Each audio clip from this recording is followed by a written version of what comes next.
Gitu ya, melihat minat yang cukup tinggi dari Korea Selatan begitu ya, bahkan menggeser beberapa negara yang memang selalu ada di posisi ke atas, dan Korea Selatan melihat peluang yang begitu besar di Indonesia. Ini akan seperti apa begitu yang Anda lihat dan Anda cermati, seperti apa Korsel begitu ya melihat Indonesia, dan bagaimana juga nasib atau masa depan begitu ya dari penanaman modal asing kita begitu ya ke depannya secara postur begitu. Apakah ini juga sebagai titik utama begitu bahwa akan ada peningkatan lagi cukup signifikan begitu ya setelah negara-negara partnership mungkin lebih banyak lagi berinvestasi di dalam negeri. Seperti apa Mas Fitra? Ya, jadi betul, kalau kita lihat arah dari Korea Selatan itu cukup solid dalam beberapa tahun terakhir, apalagi di tahun lalu ya, di pertengahan Desember tahun 2020 kita sudah menandatangani Indonesia Korea Selatan Comprehensive Economic Partnership Agreement.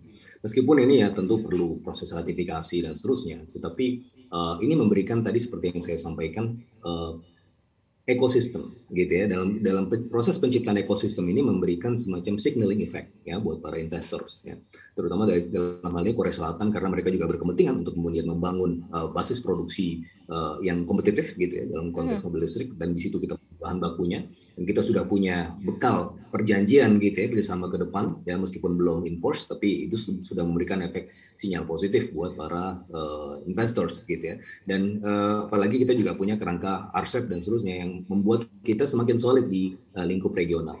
Dan saya rasa dalam konteks regional trade and investment ini akan meningkat dalam beberapa tahun ke depan. Jadi ini adalah permulaan saja bagaimana kita melihat angka realisasi pertumbuhan di kuartal 1 tahun 2021 ini, saya rasa masih akan bisa meningkat lagi di beberapa kuartal berikutnya, apalagi nanti di kuartal kedua kita juga secara teknis berangkat dari low base effect. Tahun 2020 kita terkontraksi ya, minus 4,3% di kuartal 2-nya, sehingga seharusnya di kuartal 2-nya itu bisa di atas 8%.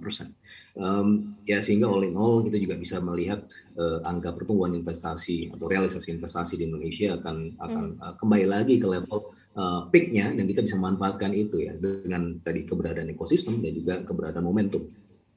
Oke, kan ada banyak sekali kebijakan, kemudian banyak sekali stimulus mungkin yang memberikan begitu ya, dan plan-plan jangka panjang yang memang untuk menggeliatkan investasi di Indonesia. Salah satunya adalah SWF begitu ya. Nah, seperti apa Anda melihat Sovereign Wealth Fund ini?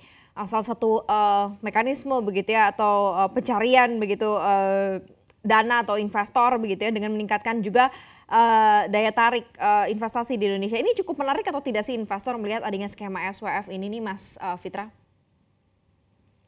Ya, jadi SWF ini merupakan subbagian dari Omnibus Law, yang mana ini merupakan pembenahan ekosistem kita secara menyeluruhan. SWF secara sendirian tentu tidak akan bermakna gitu ya, tapi kita melihat pembenahan ekosistem investasi seperti apa. Tapi yang jelas dengan banyaknya investor besar yang berkomitmen untuk chip in yang dari Uni Emirat Arab, dari kemudian negara-negara di Asia Timur, di China dan juga negara-negara lain, ini sebenarnya menunjukkan sebenarnya ini kita sangat potensial, dan keberadaan SWF ini sebenarnya memperlihatkan bahwa Indonesia ingin bergerak ke arah yang jauh lebih baik gitu ya, in terms of level of playing field. Kita menuju ke arah governance yang lebih tertib dan seterusnya gitu ya, sehingga dari ini menimbulkan efek positif atau sinyal positif buat para investors. Selama ini Singapura telah menjalankan peran itu dengan baik gitu, menjadikan hub atau menjadi kutub investasi yang signifikan di Asia dan juga di dunia, dan seharusnya kita bisa menjalankan peran itu ke depan ya dengan keberadaan SWF menjadi Indonesia Incorporated. Jangan lupa untuk install aplikasi CNBC Indonesia yang tersedia di App Store dan Play Store, dan ikuti terus perkembangan ekonomi bisnis terkini hanya di CNBC Indonesia Beyond Business.